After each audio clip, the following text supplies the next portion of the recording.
Okay, good. Awesome. Let me share my screen.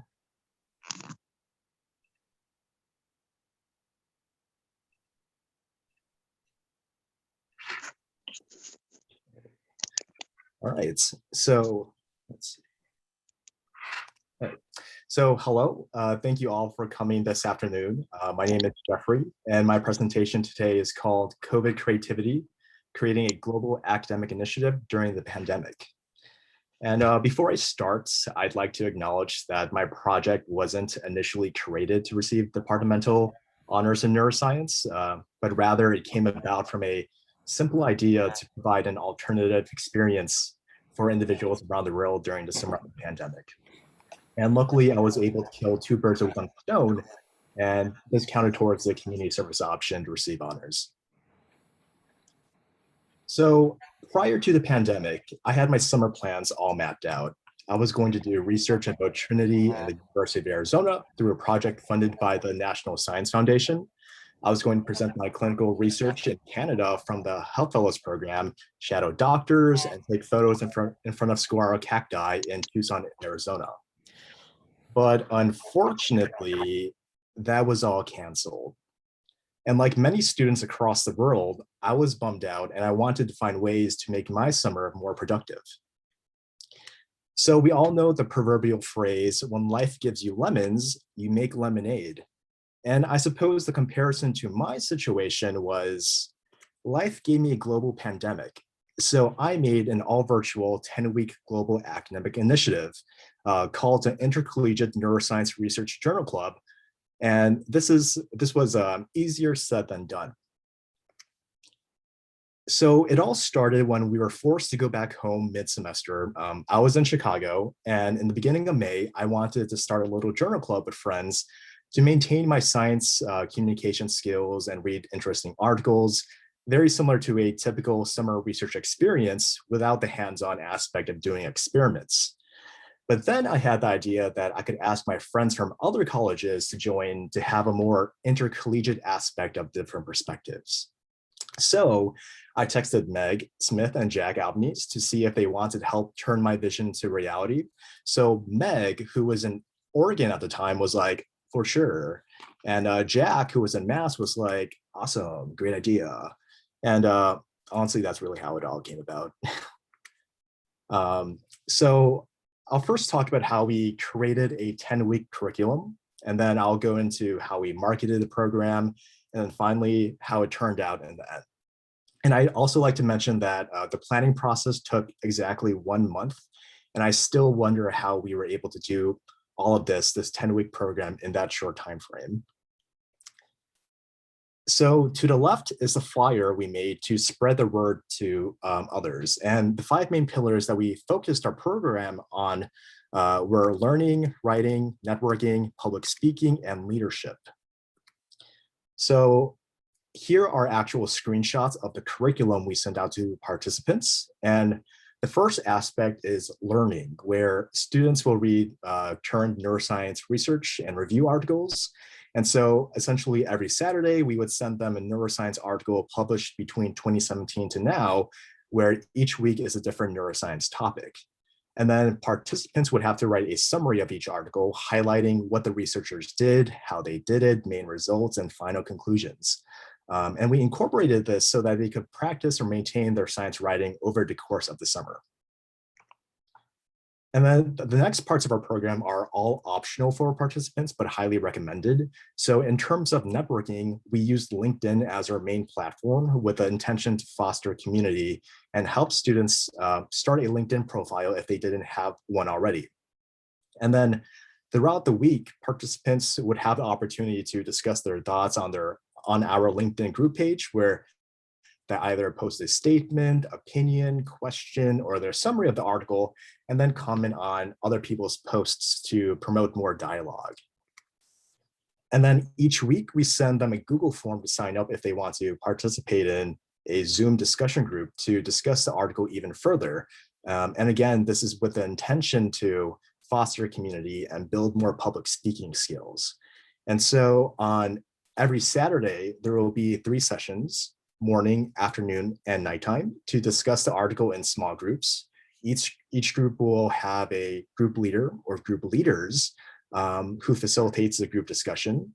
Around 4 to 8 participants who are responsible to present a section of the article. And lastly, around 1 to 3 spectators for individuals who just want to listen into the conversation without actually participating, which is similar to a virtual fishbowl. And then for our group leaders, we provide them a guide on how to be a group leader or how to be a good co-group leader and a way to structure their discussion. And so they're also tasked to provide us a short report on how the discussion went. And then at the end of each discussion, all participants would complete a discussion group survey telling us what they liked, didn't like, how else we can improve for the following week, and so on. So to put it all together, here's an example structure example timeline of our structure. So basically, we start on a Saturday, so students would receive the week 1 article. And then from Saturday all the way to Friday of that week, students would submit their thoughts on LinkedIn about the article. And then on Sunday, we send a Google form to ask if people would want to participate in a small Zoom discussion group. We do some data collection and assign roles for each group. And then on Saturday, we will they will get together at the respective times to discuss the week 1 article. And on that same Saturday, we would send students with the week 2 article, which is on a different topic. And then we would repeat the cycle for 10 weeks. And we thought this would be an excellent idea because it's something that's a critical part of every science graduate program. And it's also a stepping stone for individuals to get some level of research experience. So after 2 weeks of creating a curriculum, we decided to start marketing. And honestly, we really went hardcore. So Meg had a great idea to share our program on Facebook science group meme pages. So we posted on so many group pages and other social media platforms. And we also used word of mouth, where we asked friends, professors, career managers, and so on to help promote our program. So here's a flyer we shared to people. And I think the best marketing move that we did was creating a TikTok video, because TikTok was huge and is still currently huge for our intended audience and generation. So I took a chance and I made this video right here.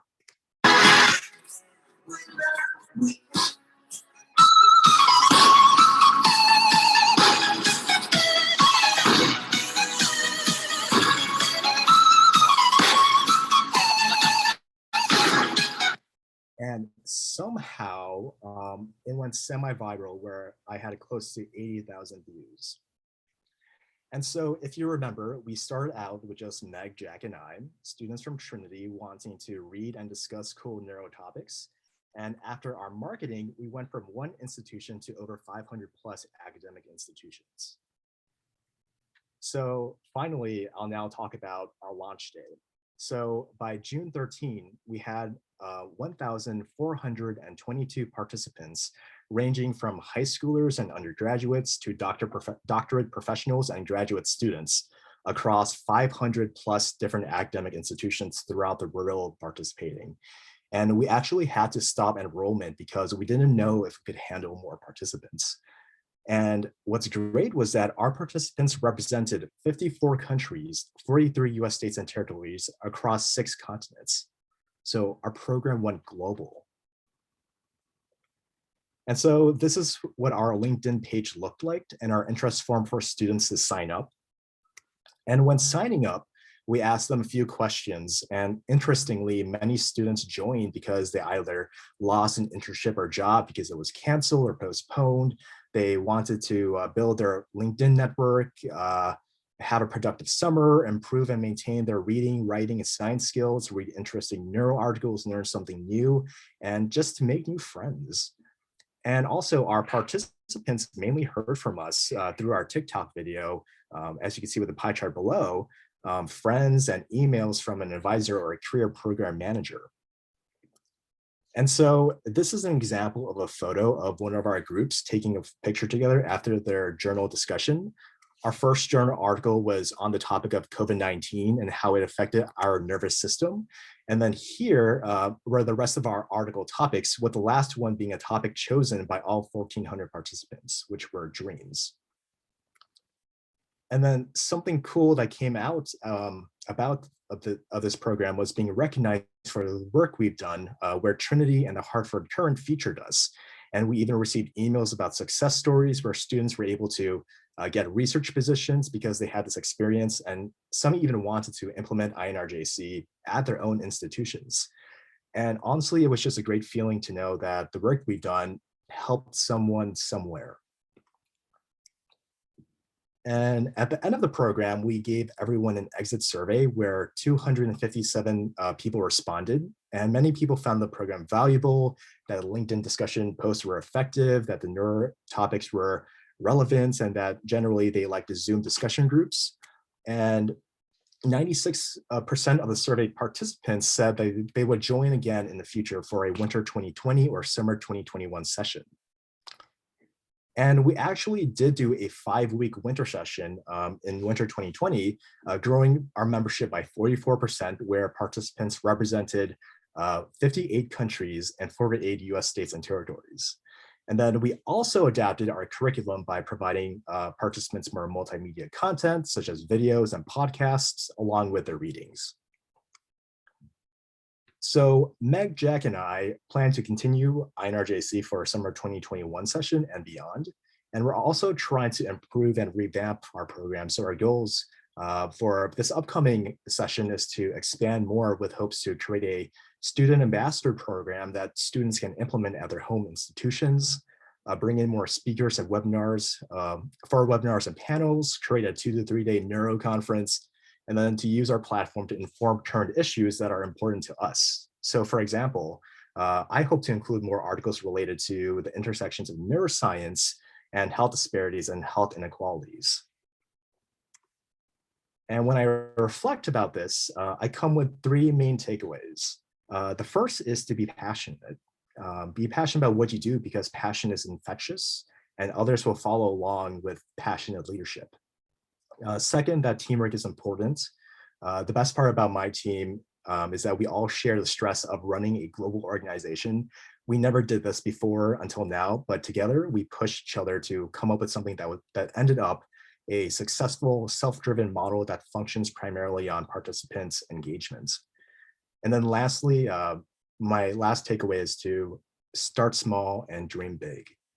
So journal clubs aren't a new thing, but I was able to create something as simple as a journal club and turned it into this global academic program. And it really goes to show how small ideas could become big realities. And with that, thank you all for listening. I would like to thank my co-founders and co-vice presidents, Meg Smith and Jack Albanese, for agreeing to tag along with the ride with me. My PIs, Dr. Williams and Dr. Nagy, for influencing INRJC. The National Science Foundation for providing the Williams Lab grants that allowed me to do journal club discussions in our research lab. I would also like to thank the Trinity Health Fellows Program, specifically Dr. Draper, for influencing part of our curriculum, Trinity Neuroscience and support from Dr. Sword and Dr. Raskin, the Posse Foundation for spreading word for their partner colleges, and that Posse is the reason why I'm here at Trinity. And lastly, my friends and family. And I also want to give a shout out to my mother because she's been a huge supporter for me. And recently, this March, she was diagnosed with cancer. So it's been a really tough time for my family, but she's doing her best to battle it. And with that, I'm happy to take any questions, but I'm also more than happy to receive any suggestions on how you think we could improve our program. Thank you, Jeffrey. Really great. And so sorry about your mom. I didn't know that. Any questions? I was actually fortunate to attend a session, and I think Chris attended one or more as well. And it was really quite inspiring. It was a mix of students from all over the world and really engaged with the research and in talking about it. Professor Poljon. Yeah, I'm so sorry if you said this already, but how did you get that many people to agree on a paper, especially the last one you said was picked as that everybody had some input into it? How did that come about? Yeah. So for the entire 10-week program, for the first weeks 1 through 9, Jack, Meg, and I first pre-selected all the topics. For the final one, we sent out a group Excel, And then we sent out to the participants, and they actually listed different topics. And then we had all those topics and put it into a Google form. And we sent that Google form out to see which one would be the most popular. And with that, dreams were the most popular one. Professor Messino? Sorry. Yeah, Jeff, this is just amazing. Oh, sorry. Can you hear me? Yes. Okay.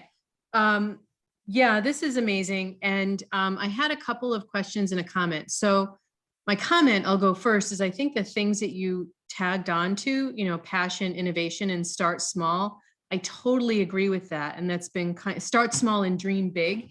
And I think that's been really, that's been my experience in kind of doing my community stuff, and start with people that all have that same passion. That's been really great. I was wondering if you have or are thinking of publishing it. And I have a few ideas for kind of open access publications. There's one called in Frontiers called Frontiers for Young Minds. And, I think you could write something pretty simple that could be published there, that could even maybe be it's reviewed by young people, which is kind of cool. It might inspire them to do more collective work. Now that all these students at all grade levels are working remotely, that might be a possible opportunity. And I know Professor Swart has also published in the June, which is the Journal for the Faculty for Undergraduate Neuroscience. So that's a possibility as well. And I'm not sure if they're mutually exclusive, but I would really encourage you to try and write this up in a way that, that others could kind of copy it or do their own grassroots work like this. Yes, and to actually answer that question, I was actually talking with Meg and Jack about doing that, because I recently saw an article how there were other programs that actually did something regarding their experience with Zoom. And so with that, we have a lot of descriptive statistics that we did very early on. And so we were actually planning to make our surveys for the next upcoming session even more with more information, so that if we do decide to plan to do a publishing, we have all those information. So Jeffrey, I want to make sure that you see all the kudos you're getting in the chat. I know sometimes when you're a speaker, it's hard to look at the chat, but people are very positive and enthusiastic. And then I think Professor Grubb had a question. Yeah, it's not really, it's not a question so much as a comment. This is excellent. This seems like an amazing project. And I just wanted to commend you I noticed that you picked all open access publications. So I think that's really important. And I just wanted to commend you for doing that and sort of having the forethought to think about how important that it is to have research that's open access. And that's wonderful. Thank you. Any other comments or questions? All right, well, a round of real and virtual applause. Really well done, very exciting. And I think for our inaugural use for this for honors, it's really a commendable example. Oh, Professor Macedo? You're muted. Still muted. Sorry, no, my hand was still up. I need to put it down. Sorry about that. No worries. All right, so now we're going to turn to a presentation by Jack Albanese, who, as I said, sadly, this happened to be the day of a funeral of someone in his family, but he unbelievably had the wherewithal to record his presentation over the weekend. So I'm going to play it for you. Professor Grubb, his advisor, is here if people have questions for him. Otherwise, Jack has really enthusiastically encouraged people to send him questions via email that he will happily answer over the next couple of days. So sit back and enjoy learned but not distracting. Hello, my name is Jack Albanese, and I completed my thesis with Professor Grubb in the Perception Lab. My project sought to better understand the learning of reward contingencies for low-value stimuli during value-driven attentional capture. Here is an overview of my presentation. We have this traditional dichotomy of attention, which is challenged by value-driven attentional capture, or VDAC. However, VDAC is not entirely understood, so my thesis entails a preliminary VDAC study for which I completed customary analyses supplemented with a computational modeling approach. My project reveals a novel finding regarding reward learning. First, I'll introduce the material that motivated my project. Then I'll discuss my project specifically. Due to the limited capacity of attention, we cannot attend to everything. Traditionally, attention is categorized according to a top-down versus bottom-up dichotomy. Top-down attention is goal-directed and voluntary, while bottom-up attention is involuntary and driven by external stimulus factors like physical salience. Consider a busy parking lot. If searching for your friend's yellow car, you'll use top-down attention to focus on the color yellow. You'll pass by cars that are not yellow. However, if someone's headlights start flashing, they would capture your bottom-up attention, distracting you briefly. Attentional capture in the brain is described by different maps. Processed visual features are separated into feature maps, which represent basic stimulus components, including color and orientation. These feature maps are then combined to form a saliency map. The superior colliculus is an important brain structure in salience determination. Feature and saliency maps are mostly concerned with bottom-up attention, which is reliant largely on feed-forward processes, contributing to a faster onset as compared to top-down attention. Next, a priority map is created, which combines top-down and bottom-up influences. On this priority map, objects or locations are represented by neural activity, which is proportional to attentional priority. Both forms of attention activate posterior parietal and prefrontal cortical areas. We know that it is beneficial to attend to rewarded stimuli, but if stimuli that were previously associated with reward were presented as irrelevant distractors in a subsequent unrewarded task, they are still capable of capturing attention and slowing RT. The traditional dichotomy would assume no reason to prioritize the previously rewarded stimulus, since it is neither goal relevant nor physically salient. However, VDAC effects are well documented in the literature, revealing a shortcoming of the dichotomy. Let's revisit the parking lot. A friend offers you $100 to find her red car. You utilize top-down attention, ignoring all colors except red.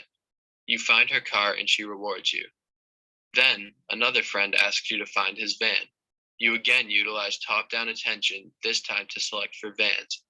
Yet, red cars automatically distract you and delay your search, since your previous task focused on the color red. Red cars are not physically salient, nor are they goal relevant when searching for the van, yet they still capture attention in a way that is described by VDAC. In the brain, value-modulated signals influence priority maps in the parietal cortex, similarly to the bottom-up influence of physical salience. VDAC outcompetes top-down influences which rely on feedback from the frontal cortex, since, like bottom-up influences, there are quicker onset feed-forward processes in VDAC. These data are from a paper published in 2014 by Anderson, Laurent, and Yantis. The left images represent cortical structures, including the extrastriate cortex, for both the left and right visual field, that shows increased activation when a previously valued distractor is present versus absent. The images to the right represent subcortical structures, including the caudate tail, which shows increased activation when previously valued distractors are present. Now we'll look at data from a 2016 paper by Anderson et al. These data show correlations between value-based distraction and distractor-evoked dopamine release. These areas include the right posterior caudate, right posterior putamen, and right anterior caudate. For all of these regions, as distractor-evoked dopamine release increases, value-based distraction, measured in milliseconds, also increases. Since reward is no longer associated with the stimuli under these circumstances, distraction by previously rewarded stimuli may be due to dopaminergic reward prediction errors. VDAC is typically studied using a visual search paradigm proposed by Anderson and colleagues. In a typical training phase, observers search for red or green. Here, green is present, making the green circle the target. The task is to determine internal line orientation. Following a button press, observers see reward gain for that trial and cumulative reward for the experiment. Red and green were never present on the same trial. Prior to the experiment, either red or green was chosen to predict high reward, while the other predicted low reward. The test phase is much different. Here, the task is to find the shape singleton and indicate its internal line orientation. In the trial sequence, the unique shape is the diamond. On half the trials, one of the distractors was rendered in a training phase target color, red or green. However, in the test phase, observers are explicitly told that color is irrelevant. There is no monetary reward based on performance. Experiments utilizing this paradigm typically quantify VDAC by a change in mean reaction time for the different conditions. When a previously high-value color is present in test, slowed orientation judgments are common compared to each other condition. The low-value color typically does not modulate attention.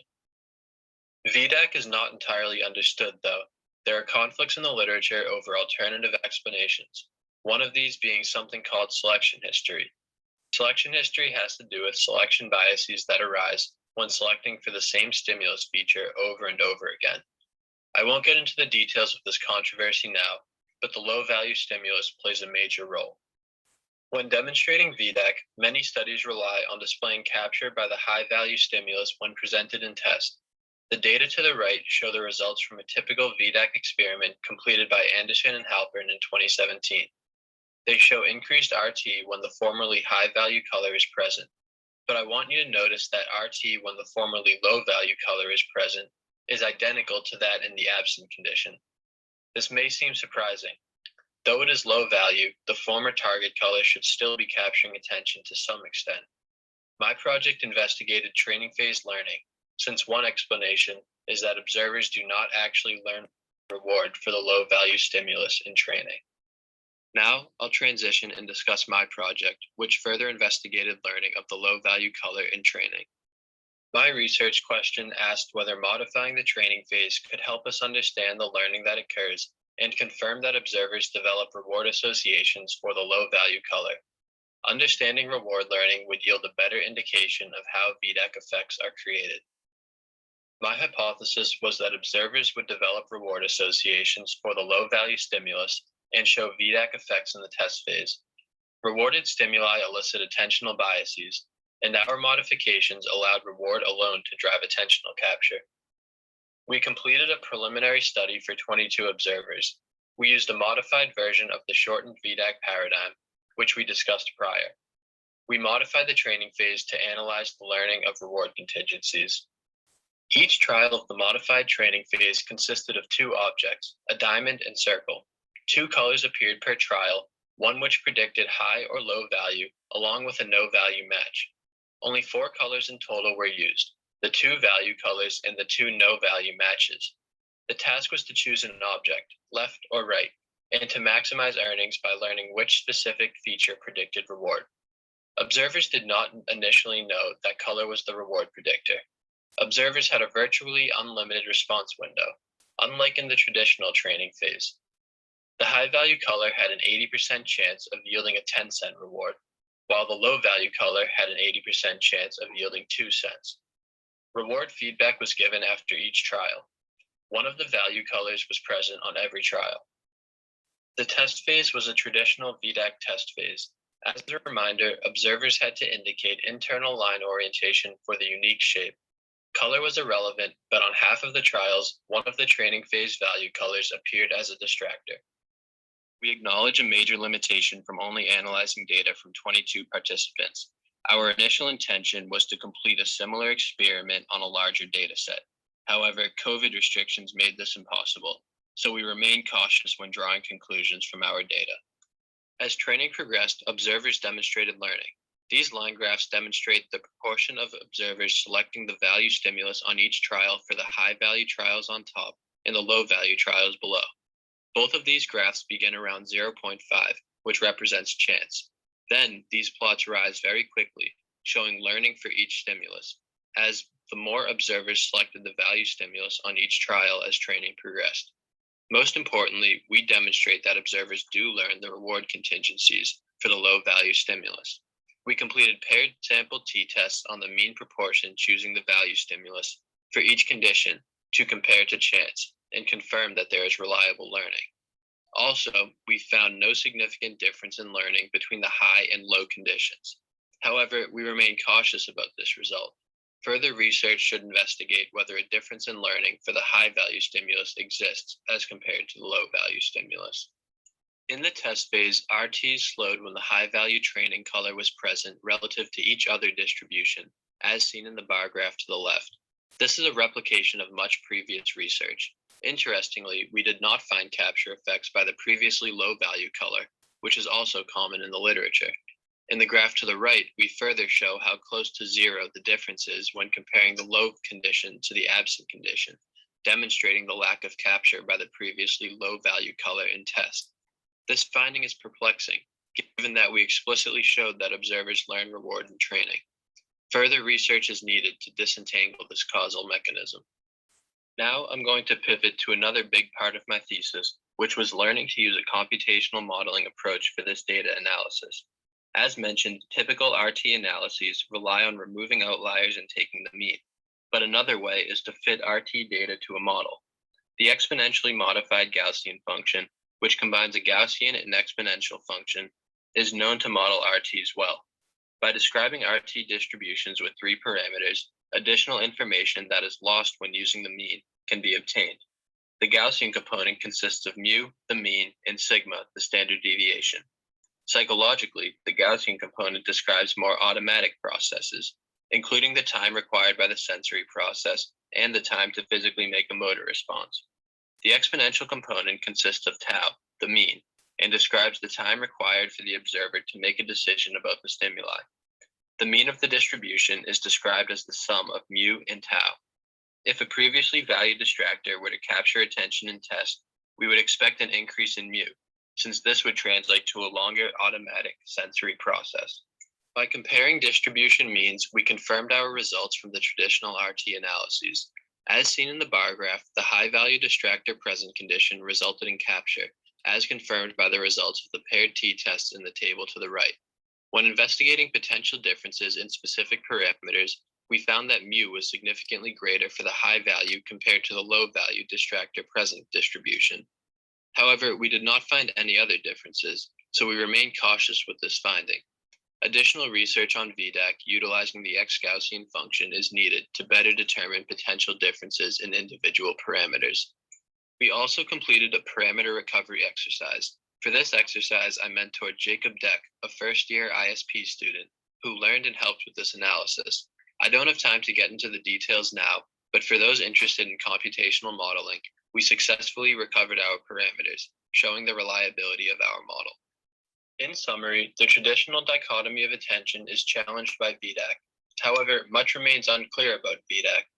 This study has shown that observers do learn the reward contingencies for the low value color.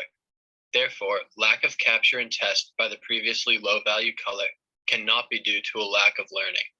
We encourage future investigation into reward learning and a broad consideration of all the possible factors that could impact capture in the test phase.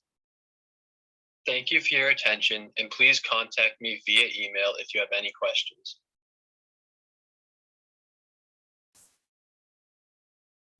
All right. So let me start. So that was great. Michael, please share with him our virtual claps. I don't know if anyone wants to ask anything of Michael, but otherwise we can go and people can feel free to email him directly. Oh, so do you know what Jack's plans are for next year, Michael? He is going to be working in a research lab at I think at a hospital in Boston. I think either MGH or I can't remember the exact lab, but he definitely is going to be doing a 3-year RA position before medical school. Is the plan. All right. Well, please, I strongly encourage you to reach out to him and ask him your questions or give him your comments. And otherwise, thank you all so much for coming. Enjoy your afternoon, unless there's anything else anyone wants to add. All right. Oh, students in 388, I have to run to the library and back, so I might be 2 minutes late. Just warning. I'm just going to add, if there's anyone still on the Zoom call, if you know anyone in Simsbury, tell them to go vote today and vote yes. I don't care if you read the questions, just vote yes. So.